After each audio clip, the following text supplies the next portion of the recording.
Welcome to another edition of the Arizona Daily Star Coaches Countdown. I'm high school sports coordinator Daniel Gallina, here at Catalina Foothills with Coach Jeff Scurran. How you doing, Coach? I'm doing great, trying to readjust to our Arizona heat after a few days at Flagstaff with the team. It's warm today. Certainly, he just got back from camp yesterday. Like you said, he was in Flagstaff. Scurran's number 4 in our countdown of Tucson's top high school football coaches. He got his coaching start at CDO, and then he went on to Sabino to win 3 state championships. Then he stopped at, well, before that, he stopped at Pima College and, had some success there. Then he went on to Santa Rita, went to a couple state championships there, and now he's here at Foothills. You looking forward to the season? Yeah, it's going to be real good. We had a great turnaround here from 0-10 to 8-3 and made it to the playoffs last year. Kept the old record intact of now taking over 3 winless teams and taking them to the playoffs in the first year my staff was here, and that's always a fun ride. It's really, it can't tell people how enjoyable it is to get those kinds of turnarounds, and see the energy it builds with the school and the community. It is a lot of fun.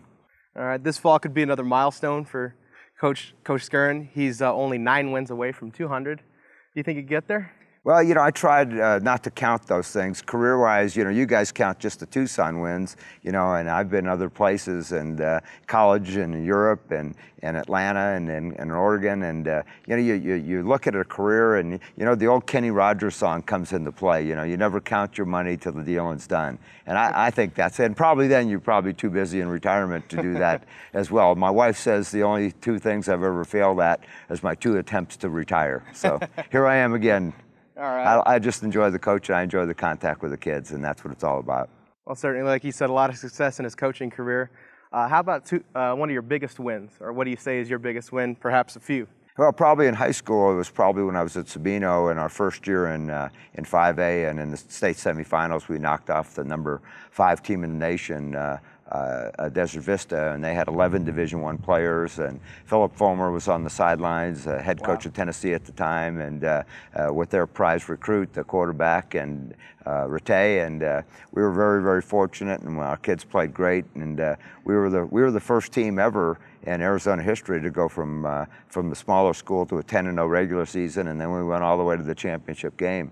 And truly, if it wasn't for a couple of injuries, we could have really done something special. It's a very fine line sometimes when you get down in those playoffs, and all the teams are good, and one injury here, one bad break there can change a whole season around, and you can't look at it that way. You just got to say, we got it done. But the others, the state championship wins, the upset win at Pima when we were in our first game, when we beat the defending national champion, and certainly the last game we won the bowl game on national TV at Pima, which I wrote my book about, One Game, One Time. Those are the highlights, I think. All right.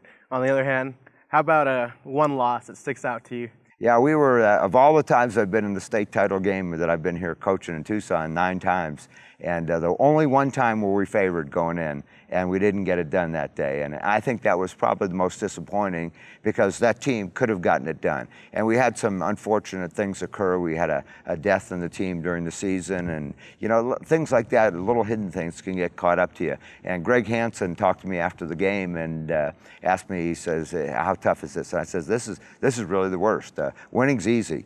Trying to get your team to understand that something could still be learned. There is positive about a season and taking it all the way but losing as a favorite is tough. And one of the things in my career that I'm personally most proud of is we usually win the games that we're supposed to win. And we've been very good at that in my teams. And then we've had some nice upsets sprinkled in. So beating teams you're supposed to beat is kind of like the meat. And then you got the gravy and the potatoes and the vegetables. That's kind of the upset wins that make the dinner complete, if you catch the analogy. All right, certainly. Like I said, Coach Scurran's number 4 in our countdown. You've been around the football scene. Who are some of the coaches you respect the most around here in Southern Arizona? Well, the guys that have worked for me that have made big names for themselves, they're like my children. I almost feel when I see them winning, and winning with class the way they do. Gary Miner, Dennis Benet, Niemer Hasse, Jay Campos, and maybe a few others on the list that I can't think of, but those guys, they make you feel so proud. My first year in Tucson, I had a personal visit from Ollie Mayfield, and he came to my door, and I had a pretty good reputation when I came to town from some of my other successes, and he found his way to my house unannounced and came on the door and just brought me some goodies just to welcome me to Tucson and say how great it was to have a winning coach from someplace else honor the community to come in and coach, and that just blew me away. And all my dealings with Ollie over the years were so classy. I can't tell you. Richard Sanchez, he's another guy who gets it done with some very, very difficult situations that and personal lives of some kids, and he's kept them in school and done the off the field things, which I think are the best things that we do in high school coaching. And so then there's a lot of guys on that list that I really respect a lot. And there's a couple of them that I thought, Curly Santa Cruz and stuff, I didn't see his name, and I some of those guys I just think the world of. And I know you got to make a list, and there's only 25, but these things are tough, and I know they help sell newspapers, but we all do this because we love working with the kids. High school coaching is different from any other level, and so there's a lot of good people out there. Certainly. Well, we'll catch you next time. Coach Scurran starts practice less than a week from now, so get ready for some football. Thanks, Coach. Thank you very much for selecting me, and I'm very honored. Appreciate it. Yep.